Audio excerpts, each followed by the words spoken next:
जय श्रीमन नारायण।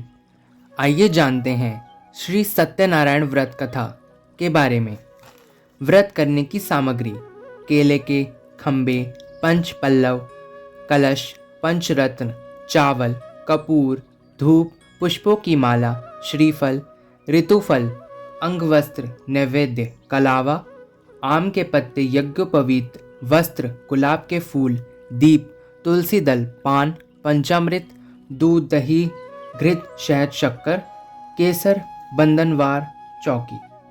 पूजा विधि: व्रत करने वाला पूर्णिमा व संक्रांति के दिन सायंकाल को स्नान आदि से निवृत्त हो कर पूजा स्थान में आसन पर बैठकर श्रद्धापूर्वक श्री गणेश, गौरी, वरुण, विष्णु आदि सब देवताओं का ध्यान करके पूजन करे और संकल्प करे कि मैं सत्यनारायण स्वामी का पूजन तथा कथा श्रवण सदैव करूँगा। पुष्प हाथ में लेकर नारायण का ध्यान करें। यज्ञोपवीत पुष्प, धूप, नैवेद्य आदि से युक्त होकर स्तुति करें। हे भगवान, मैं श्रद्धापूर्वक फल, जल आदि सब सामग्री आपको अर्पण की है, इसे स्वीकार कीजिए। मेरा सब कुछ आपको अर्पण है। मैं आपको बारंबार नमस्कार है। इसके बाद सत्यनारायण जी की कथा पढ़ने तथा श्रवण करें। श्री सत्यनारायण व्रत कथा, पहला अध्याय। एक समय नैमिषारण्य तीर्थ में सौनक आदि 88,000 ऋषियों ने श्री सूत जी से पूछा, हे प्रभु, इस कलयुग में वेद विद्या रहित मनुष्य को प्रभु भक्ति किस प्रकार मिलेगी तथा उनका उद्धार कैसे होगा? हे मुनिश्रेष्ठ, कोई ऐसा तप कहिए जिससे थोड़े समय में पुण्य प्राप्त होवे तथा मनवांछित फल मिले। ऐसी कथा सुनने की हमारी इच्छा है। सर्व शास्त्र ज्ञाता श्री सूत जी बोले, हे वैष्णवों में पूज्य, आप सबने प्राणियों के हित की बात पूछी है। अब मैं उस श्रेष्ठ व्रत को आप लोगों से कहूँगा जिस व्रत को नारद जी ने लक्ष्मी नारायण भगवान से पूछा था और लक्ष्मीपति ने मुनि श्रेष्ठ नारद जी से कहा था। सो ध्यान से सुनो। एक समय योगीराज नारद जी दूसरों के हित की इच्छा से अनेक लोकों में घूमते हुए मृत्यु लोक में आ पहुँचे। यहाँ अनेक योनियों में जन्मे हुए प्राय सभी मनुष्यों को अपने कर्मों के अनुसार अनेकों दुखों से पीड़ित देखकर सोचा कि किस यत्न के करने से निश्चय ही प्राणियों के दुखों का नाश हो सकेगा। ऐसा मन में सोचकर विष्णु लोक को गए। वहाँ श्वेत वर्ण और 4 भुजाओं वाले देवों के ईश नारायण को देखकर, जिनके हाथों में शंख, चक्र, गदा और पद्म थे तथा वरमाला पहने हुए थे, स्तुति करने लगे, हे भगवान, आप अत्यंत शक्ति से संपन्न हैं। मन तथा वाणी भी आपको नहीं पा सकती। आपका आदि मध्य अंत भी नहीं है। आप निर्गुण स्वरूप सृष्टि के आदि भूत व भक्तों के दुखों को नष्ट करने वाले हो। आपको मेरा नमस्कार है। नारद जी इस प्रकार की स्तुति सुनकर विष्णु भगवान बोले, हे मुनि श्रेष्ठ, आपके मन में क्या है? आपका किस काम के लिए आगमन हुआ है? निसंकोच कहें। तब नारद मुनि बोले, मृत्यु लोक में सब मनुष्य जो अनेक योनियों में पैदा हुए हैं, अपने अपने कर्मों के द्वारा अनेक प्रकार के दुखों से दुखी हो रहे हैं। हे नाथ, यदि आप मुझ पर दया रखते हैं तो बतलाइए कि उन मनुष्यों के सब दुख थोड़े से ही प्रयत्न से कैसे दूर हो सकते हैं। श्री विष्णु भगवान जी बोले, हे नारद, मनुष्य की भलाई के लिए तुमने बहुत अच्छी बात पूछी है। जिस काम के करने से मनुष्य मोह से छूट जाता है वह मैं कहता हूँ, सुनो। बहुत पुण्य देने वाला स्वर्ग तथा मृत्यु लोक दोनों में दुर्लभ एक उत्तम व्रत है। आज मैं वर्ष होकर तुमसे कहता हूँ। श्री सत्यनारायण भगवान का यह व्रत अच्छी तरह विविध पूर्वक करके मनुष्य धरती पर आयु प्रयत्न सुख भोग कर मरने पर मोक्ष को प्राप्त होता है। श्री सत्यनारायण भगवान के वचन सुनकर नारद मुनि बोले, हे भगवान, उस व्रत का फल क्या है? क्या विधान है? किसने यह व्रत किया और किस दिन यह व्रत करना चाहिए? विस्तार से कहिए। विष्णु भगवान बोले, हे नारद, दुख शोक आदि को दूर करने वाला, धन धान्य को बढ़ाने वाला, सौभाग्य तथा संतान को देने वाला यह व्रत सब स्थानों पर विजय कराने वाला है। भक्ति और श्रद्धा के साथ किसी भी दिन मनुष्य श्री सत्यनारायण की प्रातः काल के समय ब्राह्मणों और बंधुओं के साथ धर्म परायण होकर पूजा करे। भक्ति भाव से नैवेद्य केले का फल, शहद, घी, दूध और गेहूं का आटा सवाया लेवें। गेहूं के अभाव में साठी का चूर्ण भी ले सकते हैं और सब पदार्थों को भगवान को अर्पण कर देव तथा बंधुओं सहित ब्राह्मणों को भोजन करावें। पश्चात स्वयं भोजन करें। रात्रि में नृत्य गीत आदि का आयोजन कर सत्यनारायण भगवान का स्मरण करते हुए समय व्यतीत करें। इस तरह व्रत करने पर मनुष्य की इच्छा निश्चय पूरी होती है। विशेष रूप से कली काल में भूमि पर यह मोक्ष का सरल उपाय है। दूसरा अध्याय। सूत जी बोले, हे ऋषियों, जिसने पहले समय में इस व्रत का किया है उसका इतिहास कहता हूँ, ध्यान से सुनो। सुंदर काशीपुर नगरी में एक अत्यंत निर्धन ब्राह्मण रहता था। वह भूख और प्यास से बेचैन हुआ नित्य पृथ्वी पर घूमता था। ब्राह्मणों से प्रेम करने वाले भगवान ने ब्राह्मण को दुखी देखकर बूढ़े ब्राह्मण का रूप धर उसके पास जाकर आदर के साथ पूछा, हे विप्र, तुम इतने दुखी हुए पृथ्वी पर क्यों घूमते हो? हे ब्राह्मण, यह सब मुझसे कहो, मैं सुनना चाहता हूँ। ब्राह्मण बोला, मैं निर्धन ब्राह्मण हूँ, भिक्षा के लिए पृथ्वी पर फिरता हूँ। हे भगवान, यदि आप इससे छुटकारा पाने का कोई उपाय जानते हो तो कृपा कर मुझे बताएं। वृद्ध ब्राह्मण बोला, हे विप्र, सत्यनारायण भगवान मनवांछित फल देने वाले हैं, इसलिए तुम उनका पूजन करो, जिसके करने से मनुष्य सभी दुखों से मुक्त हो जाता है। ब्राह्मण को व्रत का सारा विधान बतलाकर बूढ़े ब्राह्मण का रूप धारण करने वाला सत्यनारायण भगवान अंतर्ध्यान हो गए। जिस व्रत को वृद्ध ब्राह्मण ने बतलाया है मैं उसको करूँगा, यह निश्चय करने पर उसे रात में नींद भी नहीं आई। वह सवेरे उठ सत्यनारायण के व्रत का निश्चय कर भिक्षा के लिए चला। उस दिन उसको भिक्षा में बहुत धन मिला, जिससे बंधु बांधवों के साथ उसने सत्यनारायण भगवान का व्रत किया। इसके करने से वह ब्राह्मण सभी दुखों से छूटकर अनेक प्रकार की संपत्तियों से युक्त हुआ। उस समय में यह वह ब्राह्मण हर मास व्रत करने लगा। इस तरह सत्यनारायण भगवान के व्रत को जो करेगा वह मनुष्य सब दुखों से छूट जाएगा। जिस तरह नारद जी ने सत्यनारायण भगवान का कहा हुआ यह व्रत मैंने तुमसे कहा, हे विप्रो, मैं अब क्या कहूँ? ऋषि बोले, हे मुनीश्वर, संसार में इस ब्राह्मण से सुनकर किस किसने इस व्रत को किया, हम वह सब सुनना चाहते हैं। इसके लिए हमारे मन में जिज्ञासा है। सूत जी बोले, हे मुनियों, जिसने इस व्रत को किया है वह सब सुनो। एक समय वह ब्राह्मण धन और ऐश्वर्य के अनुसार बंधु बांधवों के साथ व्रत करने को तैयार हुआ। उसी समय एक लकड़ी बेचने वाला बूढ़ा आदमी आया और बाहर लकड़ियों को रखकर ब्राह्मण के मकान में गया। प्यास से दुखी लकड़हारा उनको व्रत करते देखकर ब्राह्मण को नमस्कार कर कहने लगा, आप यह क्या कर रहे हैं और इसके करने से क्या फल मिलता है? कृपा करके मुझे बताइए। ब्राह्मण ने कहा, सब मनोकामनाओं को पूरा करने वाला यह सत्यनारायण भगवान का व्रत है। इसकी ही कृपा से मेरे यहाँ धन धान्य आदि की वृद्धि हुई है। ब्राह्मण से इस व्रत के बारे में जानकर लकड़हारा बहुत प्रसन्न हुआ। चरणामृत ले और प्रसाद खाने के बाद अपने घर को गया। अगले दिन लकड़हारे ने अपने मन में इस प्रकार का संकल्प किया कि आज ग्राम में लकड़ी बेचने से जो धन मिलेगा उसी से सत्यनारायण देव का उत्तम व्रत करूंगा। यह मन में विचार कर वह बूढ़ा आदमी लकड़ियां अपने सर पर रखकर जिस नगर में धनवान लोग रहते थे उस ऐसे सुंदर नगर में गया। उस दिन वहां पर उसने उन लकड़ियों का दाम पहले दिनों से चौगुना मिला।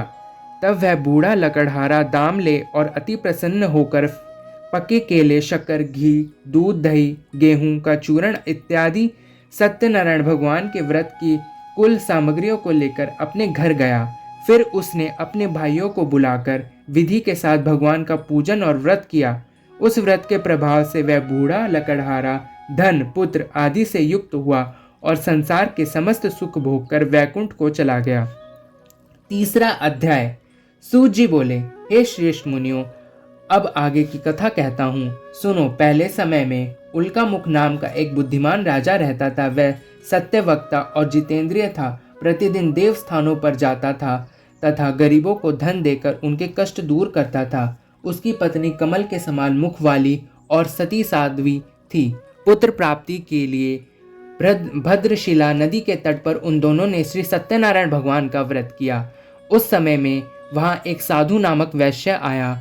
उसके पास व्यापार के लिए बहुत सा धन था।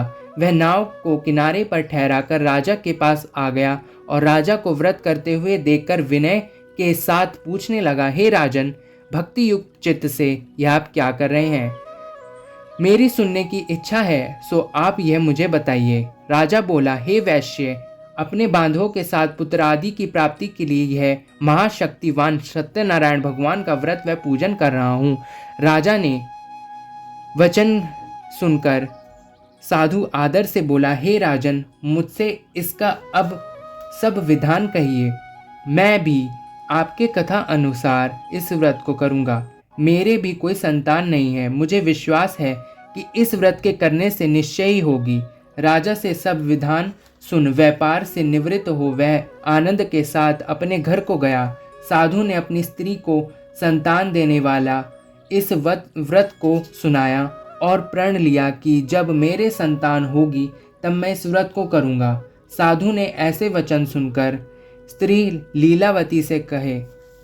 एक दिन उसकी स्त्री लीलावती पति के साथ आनंदित हो सांसारिक धर्म में प्रवृत्त होकर सत्यनारायण भगवान की कृपा से गर्भवती हो गई तथा 10वें महीने में उसको एक सुंदर कन्या का जन्म हुआ।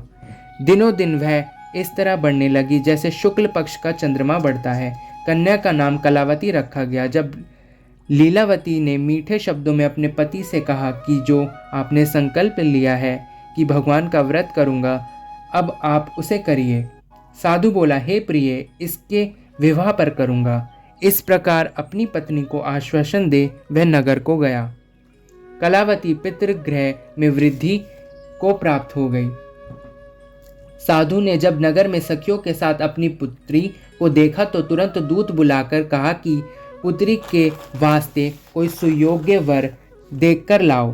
साधु की आज्ञा पाकर दूत कंचन नगर पहुंचा और वहां पर बड़ी खोज कर देखभाल कर लड़की के लिए सुयोग्य वणिक पुत्र को ले आया। उस सुयोग्य लड़के को देखकर साधु ने अपने बंधु बांधवों सहित प्रसन्नचित्त हो अपनी पुत्री का विवाह उसके साथ कर दिया। किंतु दुर्भाग्यवश से विवाह के समय भी उस व्रत को करना भूल गया। तब श्री सत्यनारायण भगवान क्रोधित हो गए और साधु को श्राप दिया कि तुम्हें दारुण दुख प्राप्त होगा। अपने कार्य में कुशल साधु वैश्य अपनी जमाता सहित समुद्र के समीप स्थित रतनपुर नगर में गया और वहां दोनों ससुर जमाई चंद्रकेतु राजा के उस नगर में व्यापार करने लगे। एक दिन भगवान सत्यनारायण की माया से प्रेरित होकर कोई चोर राजा का धन चुराकर भागा जा रहा था, किंतु राजा के दूतों को आता देखकर चोर ने घबराकर भागते हुए राजा का धन वहीं चुपचाप रख दिया जहां वे ससुर जमाई ठहरे हुए थे। जब दूतों ने उस साधु वैश्य के पास राजा के धन को देखा तो वह दोनों को बांधकर ले गया और राजा के समीप जाकर बोले, हे राजन, यह दो चोर हम पकड़कर लाए हैं, देखकर आज्ञा दीजिए। तब राजा की आज्ञा से उन्हें कठोर कारावास में डाल दिया गया और उनका सब धन छीन लिया। सत्यनारायण भगवान के श्राप के कारण साधु वैश्य की पत्नी व पुत्री भी घर पर बहुत दुखी हुए। उनके घर पर जो धन रखा था चोर चुरा कर ले गए। शारीरिक व मानसिक पीड़ा तथा भूख प्यास से अति दुखित हो अन्न की चिंता में कलावती एक ब्राह्मण के घर गई। वहां उसने सत्यनारायण भगवान का व्रत होते देखा, फिर कथा सुनी तथा प्रसाद ग्रहण कर रात को घर आई। माता की कलावती से कहा, हे पुत्री, अब तक कहाँ रही? वह तेरे मन में क्या है? कलावती बोली, हे माता, मैंने एक ब्राह्मण के घर श्री सत्यनारायण भगवान का व्रत होते देखा है। कन्या के वचन सुनकर लीलावती भगवान के पूजन के लिए तैयारी करने लगी। लीलावती ने परिवार और बंधुओं सहित श्री सत्यनारायण भगवान का पूजन किया और वर मांगा कि मेरे पति और दामाद को शीघ्र घर ले आएं। साथ ही प्रार्थना की कि सबका अपराध क्षमा करो। सत्यनारायण भगवान ने इस व्रत को संतुष्ट होकर राजा चंद्रकेतु को स्वप्न में दर्शन देकर कहा कि हे राजन, जिन दोनों वैश्यों को तुमने बंदी बना रखा है वह निर्दोष हैं, उन्हें प्रातः ही छोड़ दो और उनका सब धन जो तुमने ग्रहण किया है लौटा दो, नहीं तो मैं तेरा धन, राज्य, पुत्र आदि सब नष्ट कर दूंगा। राजा से ऐसा वचन कहकर भगवान अंतर ध्यान हो गए। प्रातःकाल राजा चंद्रकेतु ने सभा में अपना स्वप्न सुनाया। फिर दोनों वणिक पुत्रों को कैद से मुक्त कर सभा में बुलाया। दोनों ने आते ही राजा को नमस्कार किया। राजा मीठे वचनों से बोला, हे महानुभावों, तुम्हें भावी वेश ऐसा कठिन दुख प्राप्त हुआ है, अब तुम्हें कोई भय नहीं। ऐसा कहकर राजा ने उनको नए नए वस्त्र आभूषण पहनाए तथा उनका जितना धन लिया था उससे दोगुना धन देकर आदर सहित विदा किया। दोनों वैश्य अपने घर को चल दिए। चौथा अध्याय। सूत जी बोले, वैश्य ने मंगलाचार करके यात्रा आरंभ की और अपने नगर को चला। उनके थोड़ी दूर निकलने पर दंडी वेशधारी सत्यनारायण ने उनसे पूछा, हे साधु, तेरी नाव में क्या है? अभिमानी वणिक हंसता हुआ बोला, हे दंडी, क्यों पूछ रहे हो? क्या धन लेने की इच्छा है? मेरी नाव में तो बेल और पत्ते भरे हैं। वैश्य का कठोर वचन सुनकर भगवान ने कहा, तुम्हारा वचन सत्य हो। दंडी ऐसा कहकर वहां से दूर चले गए और कुछ दूर जाकर समुद्र के किनारे बैठ गए। दंडी के जाने पर वैश्य ने नित्य क्रिया करने के बाद नाव को ऊंची उठी देखकर अचंभा किया और नाव में बेल और पत्ते देखकर मूर्छित हो जमीन पर गिर पड़ा। फिर मूर्छा खुलने पर अत्यंत शोक प्रकट करने लगा। तब उसका दामाद बोला कि आप शोक ना करें, यह दंडी का श्राप है, अतः उसकी शरण में चलना चाहिए, तभी हमारी मनोकामना पूरी होगी। दामाद के वचन सुन कर वैश्य दंडी के पास पहुंचा और अत्यंत भक्ति भाव से नमस्कार करके बोला, हे भगवान, आपकी माया से मोहित ब्रह्मा आदि भी आपके रूप को नहीं जानते, तब मैं अज्ञानी कैसे जान सकता हूँ? आप प्रसन्न होइए, मैं सामर्थ्य के अनुसार आपकी पूजा करूँगा। मेरी रक्षा करो और पहले के समान नौका में धन भर दो। उसके भक्ति युक्त वचन सुनकर भगवान प्रसन्न हो उसकी इच्छानुसार वर देकर अंतर ध्यान हो गए। तब उन्होंने नाव पर आकर देखा कि नाव धन से परिपूर्ण है। फिर भगवान सत्यनारायण का पूजन कर साथियों सहित अपने नगर को चला। जब अपने नगर के निकट पहुंचा तब दूत को घर भेजा। दूत ने साधु के घर जाकर उसकी स्त्री को नमस्कार कर कहा कि साधु अपने दामाद सहित इस नगर के समीप आ गए हैं। ऐसा वचन सुन साधु की स्त्री ने बड़े हर्ष के साथ सत्यदेव का पूजन कर पुत्री से कहा, मैं अपने पति के दर्शन को जाती हूँ, तू कार्य पूर्ण कर शीघ्र आ। परंतु कलावती माता के वचनों को अनसुना कर प्रसाद छोड़कर पति के पास चली गई। प्रसाद की अवज्ञा के कारण सत्यदेव रुष्ट हो गए। उसके पति को नाव सहित पानी में डुबो दिया। कलावती अपने पति को ना देखकर रोती हुई जमीन पर गिर गई। इस तरह नौका को डूबा हुआ तथा कन्या को रोता देख साधु दुखित हो बोला, हे प्रभु, मुझसे या मेरे परिवार से जो भूल हुई है उसे क्षमा करो। उसके दीन वचन सुनकर सत्यदेव प्रसन्न हो गए और आकाशवाणी हुई, हे साधु, तेरी कन्या मेरे प्रसाद को छोड़कर आई है, इसलिए इसका पति अदृश्य हुआ है। यदि वह घर जाकर प्रसाद खाकर लौटे तो इसके पति अवश्य मिलेगा। ऐसी आकाशवाणी सुनकर कलावती ने घर पहुंचकर प्रसाद खाया। फिर आकर पति के दर्शन किए। तत्पश्चात साधु ने बंधु बांधवों सहित सत्यदेव भगवान का विविध पूजन किया। उस दिन से वह प्रत्येक पूर्णिमा को सत्यनारायण भगवान का पूजन करने लगा। फिर इस लोक का सुख भोगकर अंत में स्वर्ग लोक को गया। 5वां अध्याय। श्री सूत जी बोले, हे ऋषियों, मैं एक और कथा कहता हूँ, सुनो। प्रजापालन में लीन त्रिंगध्वज नाम का एक राजा था। उसने भी भगवान का प्रसाद त्याग कर बहुत दुख पाया। एक समय वन में जाकर वन्य पशुओं को मारकर बड़ के पेड़ के नीचे आया। वहां उसने ग्वालों को भक्ति भाव से बांधवों से सत्यनारायण जी की पूजा करते हुए देखा, परंतु राजा अभिमान वश देखकर भी वहां नहीं गया और न नमस्कार किया। जब ग्वालों ने भगवान का प्रसाद उनके सामने रखा तो वह प्रसाद को त्याग कर अपनी सुंदर नगरी को चला गया। वहाँ उसने अपना सब कुछ नष्ट पाया। तब वह जान गया कि यह सब भगवान ने किया है। तब वह उसी स्थान पर ग्वालों के समीप गया और विविध पूर्वक पूजन कर प्रसाद खाया तो सत्यदेव की कृपा से पहले जैसा था वैसा ही हो गया। फिर दीर्घ काल तक सुख भोग कर मरने पर स्वर्गलोक को गया। जो मनुष्य इस परम दुर्लभ व्रत को करेगा, भगवान की कृपा से उस धन धान्य सभी प्राप्त होंगे। निर्धन धनी और बंदी बंधन से मुक्त होकर निर्भय हो जाता है। संतानहीनों को संतान प्राप्त होती है तथा सब मनोरथ पूर्ण होकर अंत में वैकुंठ धाम को जाता है। जिन्होंने पहले इस व्रत को किया है, अब उनके अगले जन्म की कथा कहता हूँ। वृद्ध सतानंद ब्राह्मण ने सुदामा का जन्म लेकर मोक्ष को पाया। उल्का मुख नाम का राजा दशरथ होकर वैकुंठ को प्राप्त हुआ। साधु नाम के वैश्य ने मोर ध्वज बनकर अपने पुत्र को आरे से चीरकर मोक्ष को प्राप्त किया। महाराज तुंगध्वज स्वयंभू मनु हुए। उन्होंने बहुत से लोगों को भगवान की भक्ति में लीन कर स्वयं मोक्ष प्राप्त किया। लकड़हारा भील अगले जन्म में गुह नामक निषाद राजा हुआ, जिसने भगवान राम के चरणों की सेवा कर मोक्ष को प्राप्त किया। बोले जय श्रीमन नारायण।